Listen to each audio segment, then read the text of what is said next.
est-ce que le fait d'être une femme change la donne quand on prend le départ du Vendée Globe?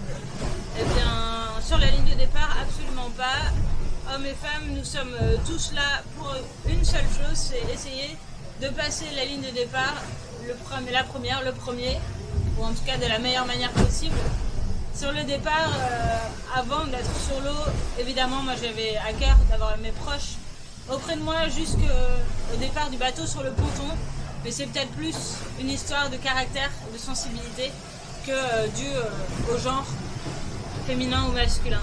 Et pendant la course, on est des marins, on doit tous et toutes trouver un équilibre une fois sur l'eau, un équilibre avec le bateau, les éléments et nous-mêmes pour pouvoir vivre ces 3 mois de course en solitaire.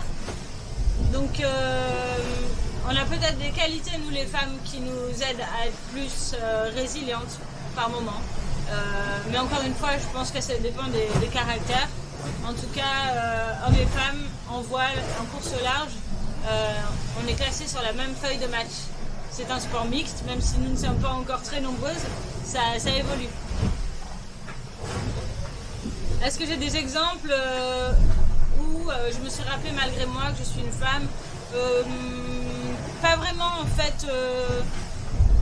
Dans le regard des gens, je vois de l'étonnement parfois parce que je suis une femme, que je fais le Vendée Globe. Je pense au ponton du départ, au Sable d'Olonne, quand le public passait devant nos bateaux.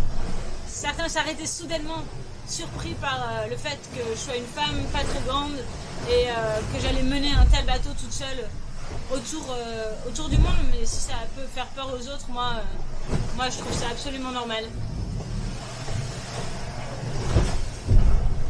Est-ce que c'est un avantage d'être une femme?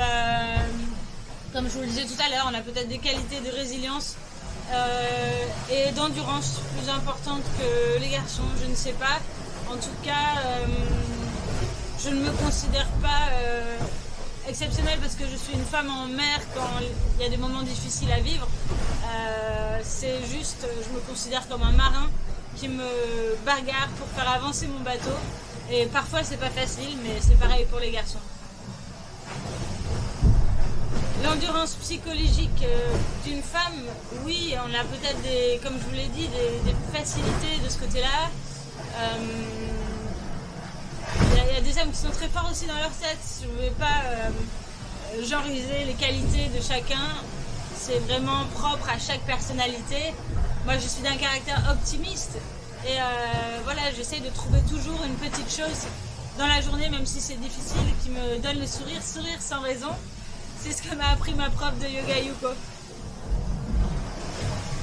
L'exposition médiatique, quand on est une femme, elle est peut-être plus importante du fait que nous soyons moins nombreuses au départ de cette course. Mais c'est très bien parce qu'on a vraiment du mal encore à trouver des financements pour avoir des projets gagnants, pour nous permettre de vivre normalement, de nous entraîner, de vivre une vie de skipper, d'athlète de haut niveau.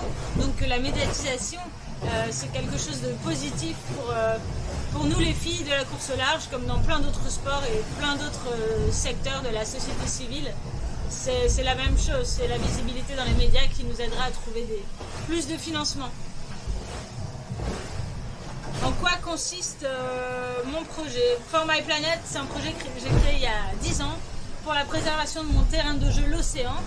Et depuis 10 ans, je contribue à la recherche scientifique et j'ai un programme éducatif. On travaille avec mon équipe For My Planet avec plus de 500 écoles aujourd'hui.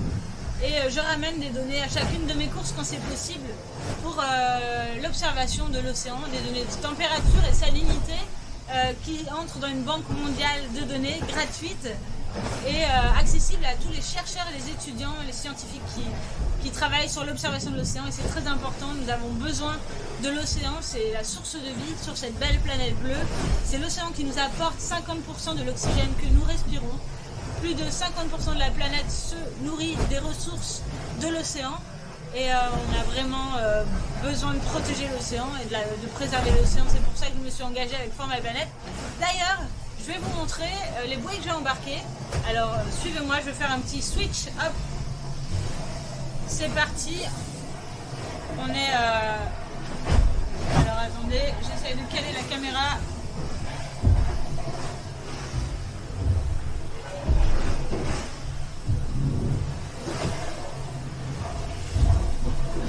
On y va.